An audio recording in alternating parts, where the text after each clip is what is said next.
Good afternoon. I'm Rickey Bevington, senior anchor and correspondent with Georgia Public Broadcasting.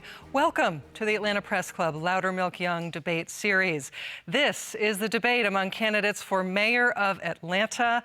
Due to the number of candidates who qualified and COVID safety restrictions, candidates have been divided into two debates. This is the debate among candidates who polled in the lower half. Let's meet the candidates for this debate. They are in alphabetical order. Kirsten Dunn is a real estate investor, an entrepreneur, and an author. Nolan English served 13 years in the U.S. Army and is president and founder of two ministries. Mark Hamad is a consultant with an international litigation consulting firm. Kenny Hill worked at the Home Depot for 30 years. Walter Reeves works at America's Mart and is a representative for poultry workers. Roosevelt Sears III is an entrepreneur, an author, and a business coach. Glenn Wrightson is a consultant to local municipalities. And now let's meet our panelists. Wilborn Nobles covers Atlanta City Hall for the Atlanta Journal-Constitution, and Rose Scott is host of Closer Look on WABE. For complete rules on today's debate, please visit the Atlanta Press Club website, atlantapressclub.org. To start this debate, each candidate will be asked one question by one of the panelists. Candidates have 60 seconds to answer each question. And Rose Scott, you get the first question to Roosevelt Sears. Thank you, Rickey. Mr. Sears, in your first 100 days plan, you have an initiative filed under Protect and Serve. You mentioned a quota to foster healthy public relationships. Can you take that a little bit further? What exactly does that mean? Yes, ma'am. Thank you for the question. So growing up, in a area where crime was not as known, I did not know about the crime until I became a 911 operator. And so hearing the break-ins and the murders and actually talking people through suicide and just all the different things of that nature really reminded me just how serious this issue is. And so officers wake up every day with a duty to protect and serve. And so a lot of times that doesn't happen. And that's what that Protect and Serve quota will do. It will require officers to get out of their vehicles and actually engage with the public, whether that's talking to the youth, passing out shoes, stopping by a school, whatever they need to do to ensure that we are rebuilding that trust in the relationship with the community. Thank you for the question. Thank you. Wilborn Nobles, please ask your question to Kenny Hill. Mr. Hill, please talk to us about something that the current mayor has done that you would have done differently in your administration. So the mayor had some difficult things on her hand. And one of the things that a mayor has to be able to do is stand strong in the face of criticism, as well as in the face of unpopular decisions. So when we had the issue with the police shooting, there's a protocol that needs to be followed.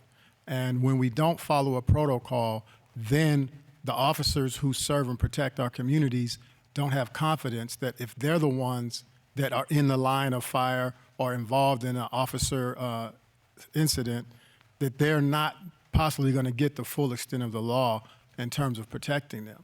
So my administration will make sure that we train officers to protect and serve, but also when there is an issue, they need confidence that they will have the full legal process to make sure that they are innocent or guilty before a decision is made.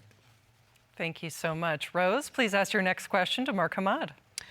Mr. Ahmad, let me ask you this, because as you know, homelessness is an issue here in the Atlanta area, and we know there is no one solution that fits all.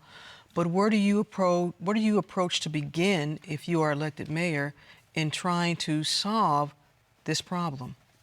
Thank you. That's a good question. And I personally think homelessness has been ignored in the city for far too long.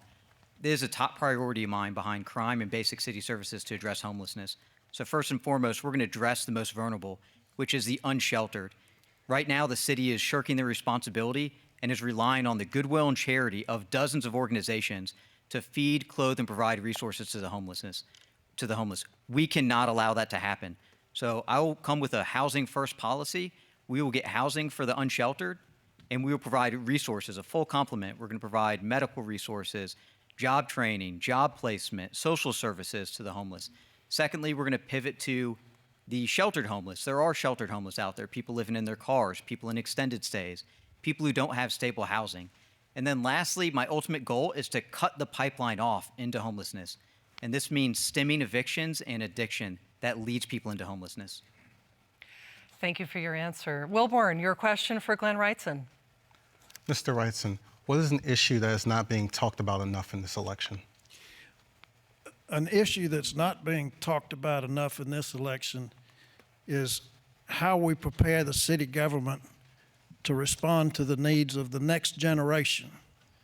I haven't heard any other candidate mention anything about recycling and conservation of energy and placing making the fleet, the automobile truck fleet of the city go to electric vehicles.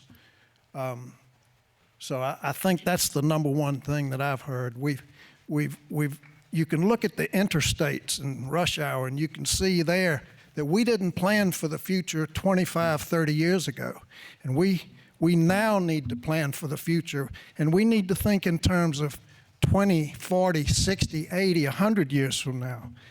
So the biggest issue I see is having the foundation of the city government designed to support Thank you for your answer. progress. Okay, thank you, Mr. Wrightson. Rose, you get the next question to Kirsten Dunn. Thank you. Ms. Dunn, public safety. Again, there's no one solution that fits all, but there is talk about whether or not there should be immediately a new search for a chief. If you are elected mayor, is that something that you would want to do immediately? Yes, when elected mayor, I definitely would take into consideration a new chief, but I would let that decision be made by the community as well as by city officials. I think one of the biggest threats to our public safety right now is the fact that the community doesn't really have a real seat at the table and a real opportunity to be heard. So I think it's important that we involve the community even in the decision of choosing our police chief. So definitely, I would take into consideration choosing a new police chief just based on the things that have happened and all the turmoil that's happening in our police force. And Wilborn, your turn to ask Walter Reeves a question. Mr. Reeves, what is a specific plan or policy that you have that would support residents and folks in the city dealing with mental illness? First of all, I would like to address the issue of criminally insane elements. It has caused a lot of violent crime here. And I would like to point out that I would institute a special tribunal at Atlanta Municipal Court called the Milledgeville Rocket Docket, and we would ban criminally insane elements from this city, throw them on the corrections bus, and ship them to Milledgeville, Georgia. And a shout out to Milledgeville. I've already talked to city officials, and they're watching this election carefully and will make the right decisions. And I would also like to point out another special docket, the free report rocket docket, which would address asymmetrical issues that threaten the city, like the repeated attempted theft of the Atlanta airport, and also the ongoing crisis at the Atlanta Federal Bank. I'll have to ask you to wrap up. Thank you so much. And Rose, you get the final question in this round for Nolan English. Thank you. Mr. English, we know that Atlanta is very attractive for a lot of developers, but often when there are community concerns and community benefits are listed, often those benefits never ever even reach the community. Would you be in support of a binding agreement between developers and communities if they are also going to receive tax incentives? Yes, yes. That would be a requirement coming in from the beginning, and I would have the MPU at the table of that particular neighborhood from the outset. Incentives are one thing. Living up to and honoring agreements is another. We have a lot of contractors that come into our city based on tax incentives and the whole nine, and they simply flat out refuse to honor what they agreed to do from the jump. Me personally, I think that if you're going to be an entity of integrity, we also have to act as a city with integrity, and that is holding people's feet to the fire. With the MPU being the watchdog, reporting back anything that the city may have missed with regard to an organization or someone coming in with gentrification. If it's not driven like we would intend it to be driven, then it needs to be stopped until it is rectified. Thank you. Wonderful. Everybody's pretty much on time so far. We appreciate that. We have a lot of ground to cover today.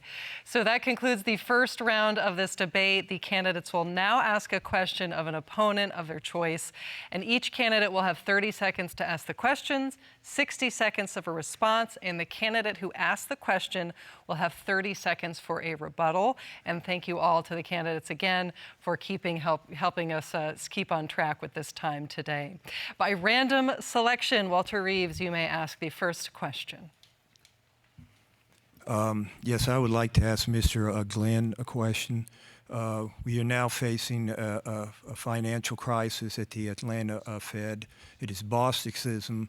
It is racial wealth redistribution, and it's frightening people just as much as Marxism. And there now exists at the Fulton County Commission a reparations task force. And do you see this causing extreme turmoil in our city in the future? Redistribution of wealth is not restricted to Atlanta. We hear about that worldwide. It's the haves and the have-nots. I don't know to what degree you define turmoil, the consequences of the haves and the have-not, the division of the wealth resulting in turmoil. I'm confused with that word. But I think incrementally we have making progress, and we need to stay the course, have free and open access to loan funds for new businesses. We need to have support the NACA programs where people can borrow low interest money. I've never understood why someone that had less money was charged a higher interest rate for a mortgage. And I'll have to ask you to wrap up, Mr. Wrightson. That was your 60 seconds. I'm out of time, ladies and Thank gentlemen. you. And Mr. Reeves, you have 30 seconds as a rebuttal. Yes, it will cause considerable civil disorder. And I have already petitioned our sister city, Leavenworth, to look into this issue. And I've also petitioned our sister city, Frankfurt, Germany, to look into this issue. They have a Bundesbank there. They're familiar with Marxism and how it causes civil disorder. Thank you. Thank you. Nolan English, you get the next question. All right, thank you. Mine would go to Mr. Wrightson as well. I do believe you have a plan for green, keeping Atlanta green. I would like to hear more about it. What would you do to keep Atlanta green? What would I do to keep Atlanta green? The tree cutting ordinances need to be enforced. I want to mention that the first 8 years of my life I lived in the country, and I'm familiar with nature. I saw tadpoles turn into frogs. I have an appreciation for nature and preserving a certain way of life with respect to the environment. And we've got to be cautious. You know, we've only got one planet here. I don't know of any other place you can live aside from the planet Earth. I would propose a massive recycling center and hopefully house the homeless, employ the homeless to sort materials. It takes 7 times the energy to make glass from raw materials as it does to repurpose glass. We're putting glass in the landfills now. But as far as green, specifically green, we need electric vehicles for the city fleet. And I'm do so smart sorry things. to keep cutting you off, Mr. Wrightson. I don't 60 see seconds for your answer. I don't see the clock up there. Okay. Thank you so much. Thank and you have, Nolan English, you have a 30-second rebuttal, if you'd like to take it. No, thank you. Thank you. Good plan. Thank you. Okay. And I'll just take a moment. We do have our floor manager here. Those watching live on GPB TV can't see her, but she is helping you all keep on time if that would help for the rest of the hour. So just look for her light there. It's flashing there here in the studio. Thank you all. We had that directing moment. Kenny Hill, it is your turn to ask a question of one of your opponents.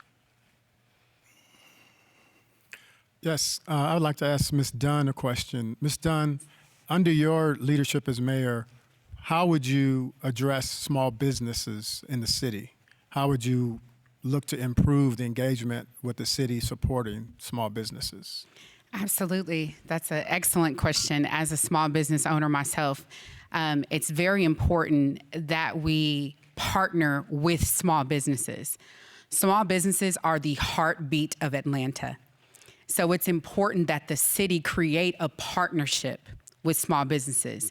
And that includes expanding Invest Atlanta, but also allowing Invest Atlanta to have niche markets. We can't just allow Invest Atlanta to remain blanket. It has to have a niche market for small business owners that are coming out of incarceration, that are brand new students that just graduated from college, that are single mothers. We need to have niche markets that are inside of Invest Atlanta to partner with small business owners here in Atlanta.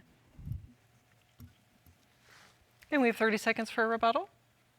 So with that plan, do you see Invest Atlanta changing leadership to accomplish that, or is that just going to be something that you're tasking them to do on top of what they're already doing? Expanding leadership would be a word that I would use to actually increase the leadership in Invest Atlanta, meaning that oftentimes we can get people that are in the community already doing the work, and they're doing the work without a paycheck. So bringing them on and having them to partner with Invest Atlanta as the program expands and goes out to more niche markets, because it's important that business owners have the support that they need individually. Wonderful. We will wrap it up there. Thank you for the back and forth. Makes for a richer debate. Glenn Wrightson, please ask your next question of any candidate. My question is for Mr. Hill, Mr. Kenny Hill, and it involves an opinion that you rendered at a forum in August, and you said that you would commit to building 20,000 affordable units in the next 4 years, and that you would fire the police chief. And my question is, do you still abide by that commitment that you made at the earlier forum? Those commitments, rather. Yes, I do. The housing affordability is at a crisis level, and we have to address it. The current plan is for the 20,000 units. The work has started there, and we need to continue it. And when it gets down to the bottom line, this city has declared war on the poor, and it has to stop. We can no longer expect people who are in poverty to just remain there, and we build houses, but we expect them to stay in poverty. We have to start providing pathways out of poverty for residents in this city. And the things that we're facing are not going to change. Crime's not going to change until we start addressing the level of poverty in our city. And that leads to the change in the structure or the leadership of the police department. We need a fresh approach. We have people that we can recruit for that position, and that needs to be something that's done immediately day one. And you have 30 seconds for a rebuttal. Thank you for your answer. And I suggest that 20,000 in 4 years is excessive. That's 200 a week. And I don't believe we can do that unless we bring in mobile homes. I would suggest we create a community land bank, a community land trust.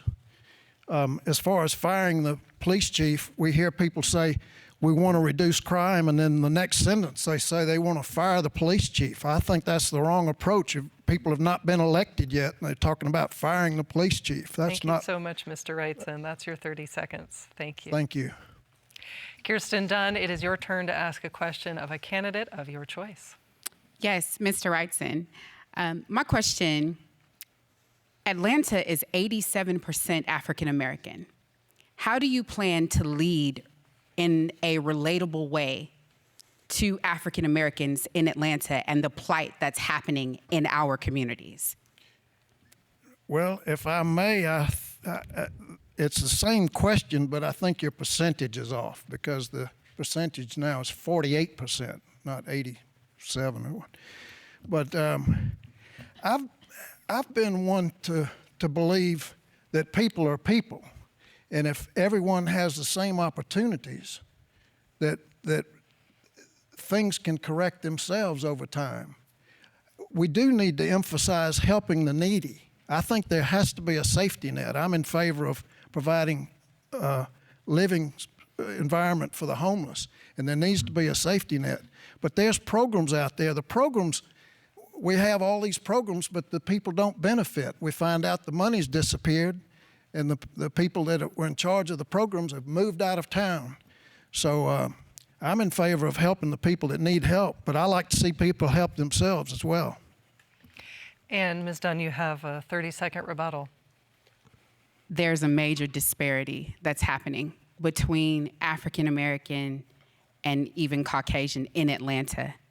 And it's important as leadership that we can relate to that disparity, that we understand it, and that we're making legislation that supports it, period. Mark Hamad, please ask your question to any candidate of your choice. Sure. I wish I could ask this question to Kasim Reed, but he's not here, so I'll be fair. I'm going to ask Mr. Sears, if you were not running as a candidate, who would you vote for and why? Well, can you hear me? Yep. Okay, good. That's a good question. Don't feel obliged to say my name. Just to ask. No, seriously. So, like I sent out the letter to you guys, all of you have attributes that I look up to, and I believe each of you have something valuable and different and fresh to bring to Atlanta. And I would rather any of you than our top 5 front runners. But to specifically answer your question, if I had to vote today, which I'll do tomorrow, but it would probably be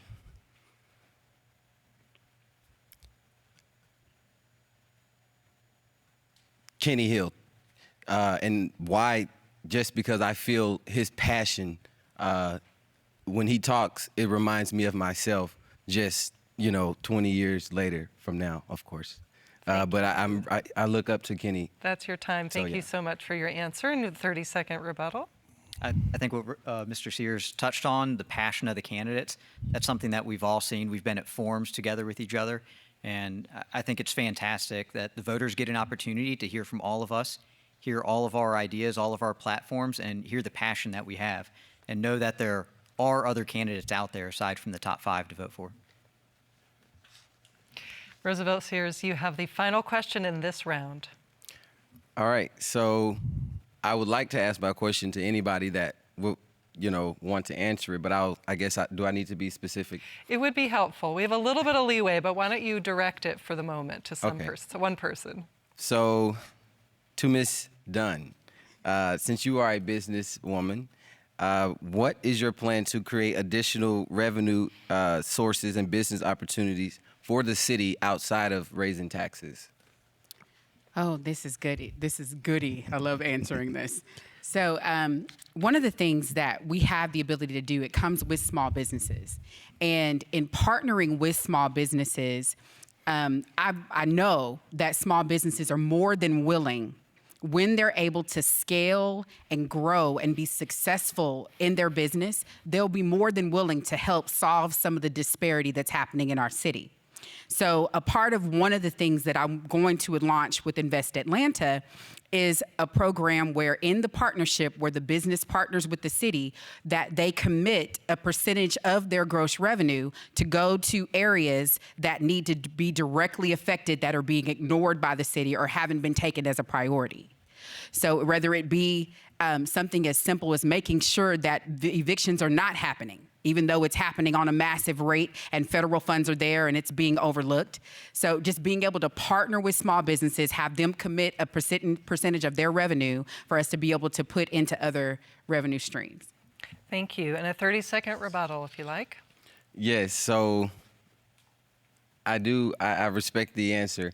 I just want to know, is there anything specific that you have in mind that would, outside of, you know, other businesses giving us something, is there something that you would create or introduce, you know, as a revenue? Because are you familiar with municipal enterprises?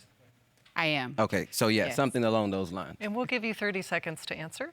So even with municipal enterprises, that's just one of the ways. Another way is even with the affordable housing, the program that Keisha put in place, that Mayor Bottoms put in place.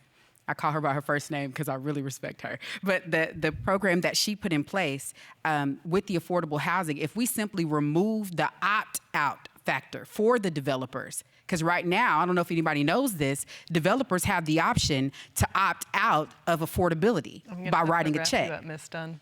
Thank you. Oh, sorry. Have to wrap you up. Thank you. That concludes our second round, and if you're just joining us, we can already feel the passion here in the studio. This is the debate between candidates for mayor of Atlanta, and due to COVID restrictions, candidates have been divided into two debates. We will now go back to the panel to ask questions of the candidate of their choice until we run out of time.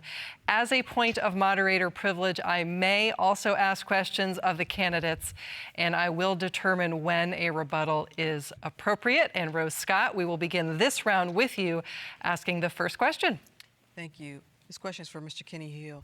You have cited that the Atlanta Housing Authority hasn't built any new single-family developments in 11 years, which is technically true, but they have projects underway as it relates to senior housing and some other projects.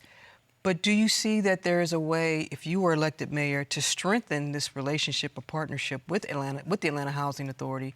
You see them being a part of a solution to affordable housing? And if so, what would you suggest? So thank you for that question. Atlanta Housing Authority is our arm for affordable housing. And they've done affordable housing in multifamily in the last 11 years, but not single family. So what that does is you're only allowing people who need assistance to be in affordable housing in multifamily settings. So there should be mixed income. There should be opportunities to have more than just multifamily. What I would do is, with the land that the city owns, I would challenge them to come up with mixed income approaches so that we can build communities that are not all low income households in one area, because over time we know what that does. We know how that's going to end up. Thank you so much. And as a reminder to our candidates, there's 60 seconds to answer in this round our reporter journalist questions. So we will now go to Wilborn Nobles. It is your turn to ask a question. Mr. Sears, one of the aspects to your plan to reduce crime in 100 days, it varies, ranging from legalization of cannabis to raise revenues up to $1 billion the first year to $3 billion in the years to come. You also mentioned plans to establish a fleet of drones for the police department. Could you discuss why you think the city hasn't instituted these things already? Yes.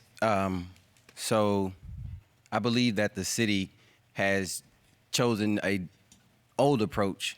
Instead of looking at the way the nation is handling crime, I've looked at several other cities.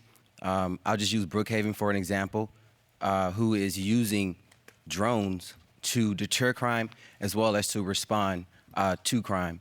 I believe that it's really important that we first understand how to utilize this technology before we actually implement it. So my plans are to introduce them, get the community involved, get a conversation going, and then once we actually have reached the point of weighing the pros and cons, we can introduce a better approach to policing, because our officers are overwhelmed and they can't respond to a crime as fast as they would be able to in 2021. So thank you for that question.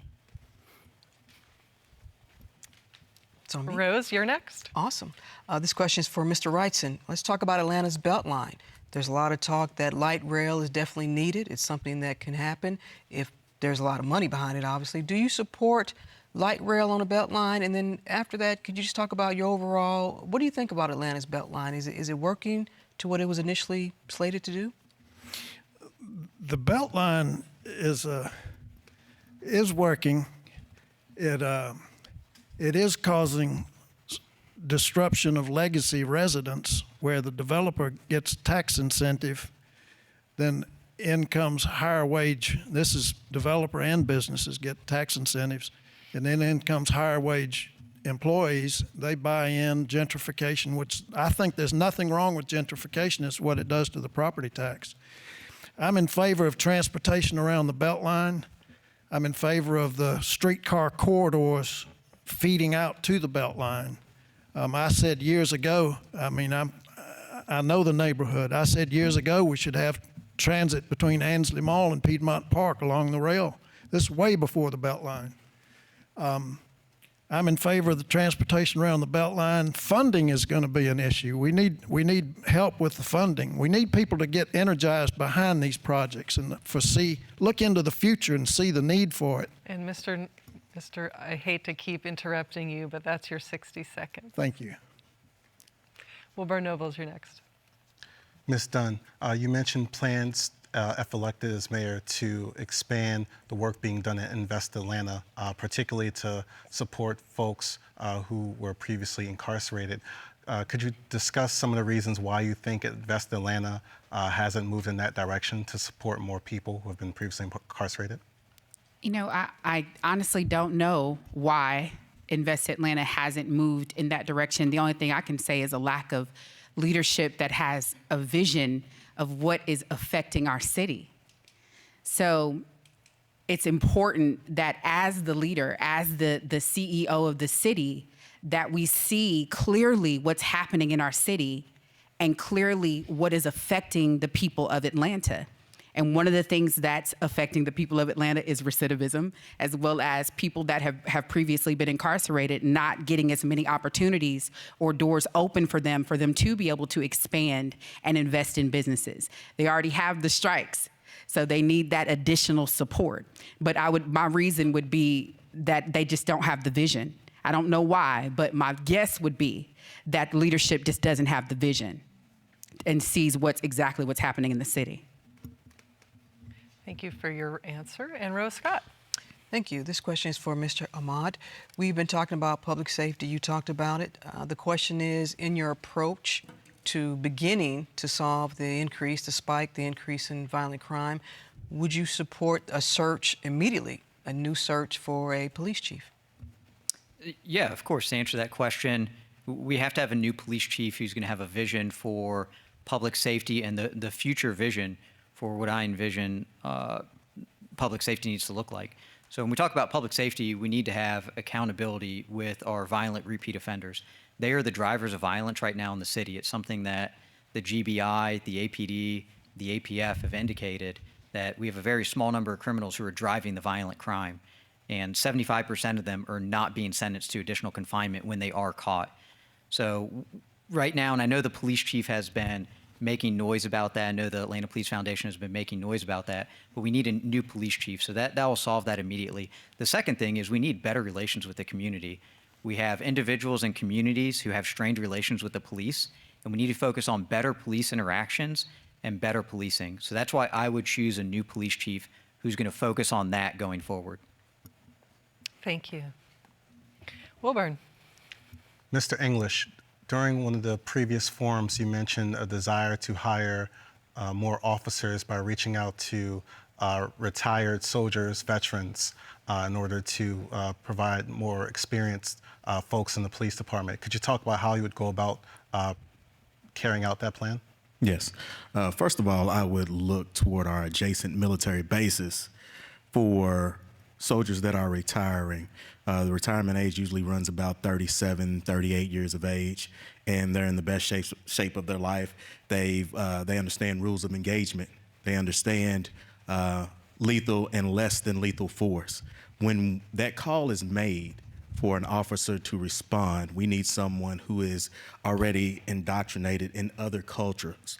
and the whole nine, to where they're not going into a situation afraid. A civilian with a gun who hasn't been outside his neighborhood, who's deathly afraid. If I put a 37, 38-year-old military police retiree before you and a civilian who says, I simply need a job right now and life begins at 40, I think you know who you would know. You would know who you would want policing your children, who you want policing your parents, who's looking out for the community. And that's why I would reach toward retired police from the military.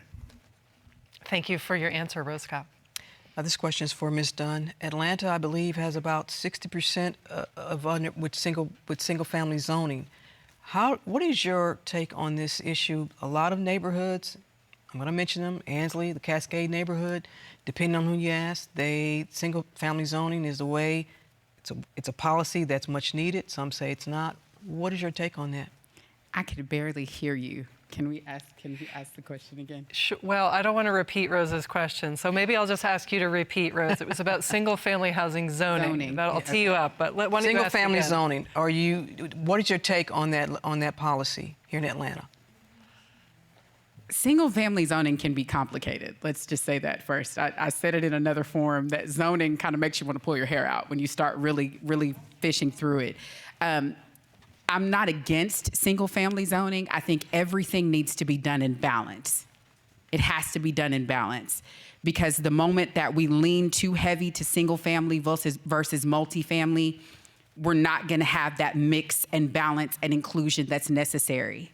So it has to be done in balance. And depending on the neighborhood, there might be more single-family zoning. Depending on the land structure, there's so many other factors that goes into it. So I'm not against it, but at the same time, it has to be done in balance. Thank you. Wilborn, your next question. Mr. Ahmad, what is your strongest argument to Buckhead residents to persuade them to be against Buckhead cityhood? Thank you for the question. I think that's a great question. Buckhead is a cloud hanging over the next mayor that they're going to have to address. And just for full disclosure, I'm currently a Buckhead resident. So this will likely be on the referendum in November 2022, and we have to be very strategic about this. So there are camps on both sides, pro Buckhead, against Buckhead. We have to target the undecideds, and we have to convince them why they need to stay. I've heard other candidates talk about, well, we need to try to find solutions. That's bogus. You can just tell how disconnected and clueless they are. We know the solutions. Buckhead is not asking for much. They want crime reduction. They want a better return on their investment in infrastructure. And that's it. It's simple. We know the solutions. We just need to act. So what I would tell Buckhead residents, if you go that route, it's going to be 4 years till you have a city stood up and you can act. Vote now and you get a mayor for 4 years who can act on it and give you everything that you want. There's no reason for you to leave the city. Thank you. Rose Scott, your question. Thank you. This is for Mr. Reeves. Mr. Reeves, your question is about development. As I mentioned earlier, Atlanta is very attractive to a lot of outside developers. Would you want to enforce a binding community agreement with neighborhoods and communities and developers if they are looking for tax incentives, for example? Tax incentives have actually bankrupted the city because of the city of Atlanta is being used as a chump ATM to finance private project developments, such as the Gulch project. What I would do is, and also the scandal with the Fulton County Development Authority, which is actually a racketeering and depriving the city of much-needed revenue. I would petition Wendy Hagenow at the Atlanta federal court. She's a federal bankruptcy judge and could make a good determination in a Chapter 9 municipal bankruptcy hearing. I'm sorry, folks, but it looks like it's come to that. Thank you for your answer. Next question. Mr. Hill, what is your plan to address the poor conditions in Atlanta's neighborhoods? So our neighborhoods are in various stages of disrepair depending on where you live. And some of that can be addressed quickly by re-engaging redevelopment. If we don't always look to have people build new housing, build new structures, but provide incentives for revitalization, we can see some of those things turn around. However, there are some communities where, just point blank, we've let areas die on the vine, and then we allow people to come in and buy it cheap. And once the investors come in to purchase this pennies on the dollar property, then we start bringing services in, then we start supporting it. And that has to stop, because the people who live there are the ones who are left with no alternative but to create their own, and most of that ends up being crime. Thank you. Next question. Thank you. Mr. English, there is a segment of our population that none of you have mentioned yet here in Atlanta, and that is our APS students. There's been some tension between the city of Atlanta and the Atlanta Public Schools. If you were mayor, where would you begin to strengthen this partnership with APS? Well, first of all, that would be done on many different fronts for many different reasons, but primarily for the sake of the students. I would push for every school in APS to be International Baccalaureate certified. We would create 3 alternative schools for elementary, middle, and high school for those with behavioral issues. We will get back to we'll get down to brass tacks of teaching and holding our teachers, 1, feet to the fire to do what they're paid to do, but also support them, give them the tools that they need to be successful in the classroom. Number 1, we have to really support them. No teacher should be coming out of pocket to pay for any supplies, for any students, for any reason ever. That ought to be the responsibility of the city, the state, and the federal government. Number 2, we have to get the behavioral issues out of the classroom. It is hard to teach when you are in a zoo. So those would be the main 2 things I would do, an International Baccalaureate certification across the board for every APS school. That would help every student. Thank you. So we have about 5 more minutes of this kind of round robin, and then we're going to get to closing statements. So I will keep asking Rose and Wilborn for their excellent questions. Next question.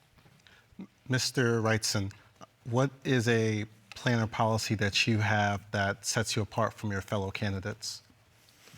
The plan policy that I have that separates me from all of the other candidates is a leadership style where I would bring a new approach of leadership where I would be a cheerleader for civic pride, and I would look at middle management and see where the defaults are, why we're not getting a return on the money, the tax dollars come into the city and then they're allocated out to the departments and spent. And there's a disconnect in how the money is getting spent and the efficacy, the results. We've heard efficacy with the vaccine. There's a disconnect with the money that's being spent and the results we're getting. And we've got to improve these core services. That's what distinguishes me from all of the other candidates. I don't make empty promises, but I will deliver. We will have a better city, and people will sense that things are improving. It's civic pride. Thank you. Next question. Thank you. This is for Mr. Hill. I want to continue with our city's youth. We know that the unemployment rate skyrocketed for youth, obviously due to the pandemic. And the City of Atlanta has some youth-oriented programs. But what is your approach to improving these programs so we don't have this issue of the water boys and girls, and there have been some deaths because of this? What is your solution to making sure there are more resources for young people to have jobs, and especially in the summer? That's an excellent question. We have to engage our young people. They are our future. So along with the schools, that we need to partner with the schools to make sure we're giving them support to help them with the educational outcomes, but also when it comes to opportunities to learn skills, to learn trades, I would bring partnership in. I will call on the unions. They're a tremendous resource for job skills and job training. I will call on the private sector to let's create internships. Let's create opportunities for young people to apply their passion in a field that can provide a path to a career. And when you do that, you eliminate a lot of the criminal activity, because a lot of times they're just looking for something to do. But if the city would put its full force on, let's engage every youth in our city during the summer to make sure that they have a partnership organization or a nonprofit that's engaging them, we'd see a turnaround. We're at our final 2 questions from our panelists. And next question.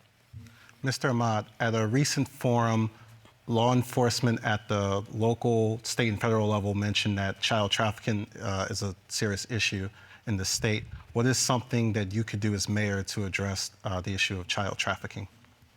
I think that's a great question. Thank you for asking it. First and foremost, this is a problem that goes beyond the city limits, and we need to partner with those federal and state authorities to target this. And we do have an international airport here, Hartsfield-Jackson, and that has been designated as a hub for trafficking. So that is our asset, and we need to use it to our advantage to identify trafficking and prevent it. So what I would do is work with our federal and state partners. And then secondly, we need to target a lot of this as being driven by organized crime and gangs. If it's needed, we need to form a task force to go after these gangs, especially if they are engaged in human trafficking. That's something we shouldn't have in the city. It's something we don't want to be associated with. And I feel that we can have a huge impact as a city of Atlanta in stemming the human trafficking, not just within the city, but within the region and within the country. And we have time for one more question. Thank you. Ms. Dunn, the city of Atlanta owns a lot of property. Some of it is boarded up buildings. What is your approach to repurposing these buildings? And if so, in what area, what sector, what quality of life do you think they could be used for our citizens? I think it could be the lead in affordable housing being built or being rehabbed rather than saying built, because they're already there. They're existing properties that just make the city look horrible. So, and just being able to rehab them through affordable housing. I was talking earlier about the developers that are coming in, even with the Beltline project, they had the option to opt out of doing affordability instead of providing different tiers of affordability, whether they were doing 100% market rate rent, 80%, 60%, 30%. They had the option of not doing a tier at all, but just writing a check, and that basically sitting in a fund that still was not enough to build the units that Mayor Bottoms was promising.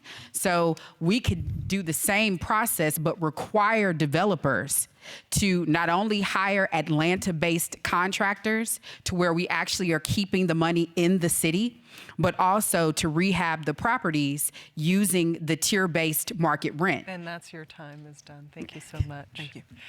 And we have had a very rich conversation this hour, but that is all the time we have for questions. So now each candidate will have 60 seconds for a closing statement. And Glenn Wrightson, you get the first closing statement.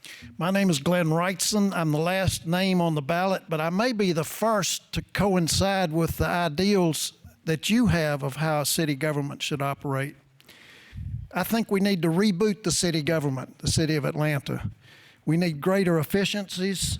I mentioned middle management. I want to take a hard look at middle management.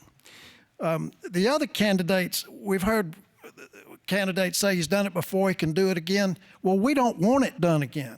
We don't want to go backwards. One candidate says we lift up all the neighborhoods. We need to lift up city government. Some have broken commitments already. I want to establish a massive recycling center. I want to look to see if Atlanta could become a gas marketer and take 20% out of your gas bill.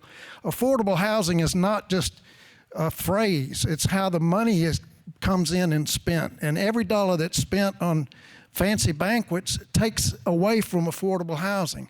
We know Plant Vogel 2's coming on, food prices are up, material. And that is your time, Mr. Wrightson. Thank you. That was your 60 seconds. Walter Reeves, you may have your closing statement. My name is Walter Reeves, Roman law scholar with serious blue-collar street cred.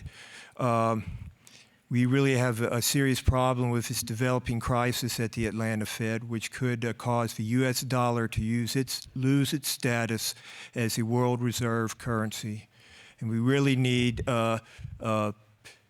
me to constitute a free report rocket docket, which is a special tribunal at the Atlanta Municipal Court, and it's based on the Pan Am Flight 103 Special Tribunal I have a very special skill in building teams that get results. I helped save your city's airport, Hartsfield-Jackson. Thank you very much.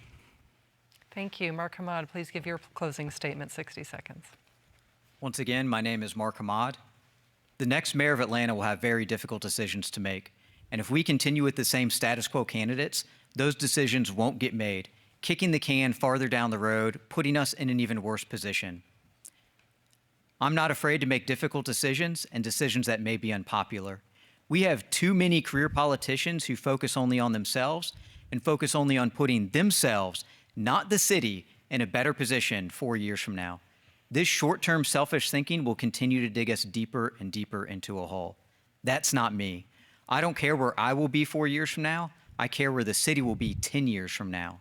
I will bring leadership, decisiveness, and action to City Hall. Most importantly, I will repair the trust with the citizens of Atlanta by restoring ethics, accountability, and transparency in the mayor's office. And lastly, I do want to thank our panelists, Mr. Wilborn Nobles, Rose Scott, and Ms. Bevington. Thank you. Thank you very much. Roosevelt Sears, it's your turn for a closing statement. Yes, so I would like to thank everybody for coming and having the opportunity to actually be here. I really want everyone to know that no matter what, this is your chance to rise up. This is your chance to fight back. You have candidates here in front of you that are committed to listening to you and that are ready to take this city forward. Unfortunately, we have the media and we have outside lobbyists that are controlling the narrative, but this is your chance.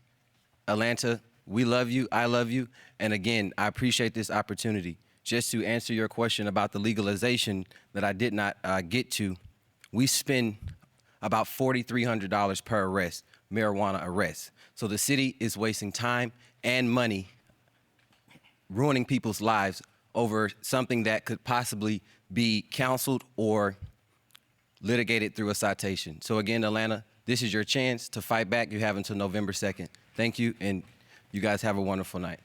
Thank you for your closing statement. It's now Nolan English's turn. Well, first of all, I want to thank the press club, Atlanta Press Club, excuse me, Madam Moderator, Mr. Nobles, Ms. Rose. Thank you all for having us tonight. I come from a teaching that says the blind leading the blind, they both fall into a ditch. I'm sure some of you do too, which first of all presupposes that leadership can be blind. And the thing is, if we're all honest, we all have blind spots. Each and every one of us have blind spots. But when we come together and everyone is able to give their different perspective, what they see, what they feel, what they know, what they understand, we are able to be Atlanta United. Much like our championship soccer team, that despite race, place, color, country, county, or creed, when they play together, they win. We, Atlanta, are no different. We are the home of Martin Luther King Jr. We are that table of brotherhood. So when we all come together as Atlanta United, we will show the rest of this country how it can be done. That is your time. Thank you so much. Kenny Hill, is your turn for a 60-second closing statement. Thank you all for this opportunity tonight. It's been wonderful to be here. Thank you, Rose Scott and Mr. Nobles, for your questions. Atlanta, you deserve a mayor that puts people before politics. You deserve a mayor who walks in integrity. And that means you need a new kind of mayor. Career politicians, corruption are breeding crime in our city. The blood is on the streets, and everyone's alarmed. But we can't take our focus off what's causing it.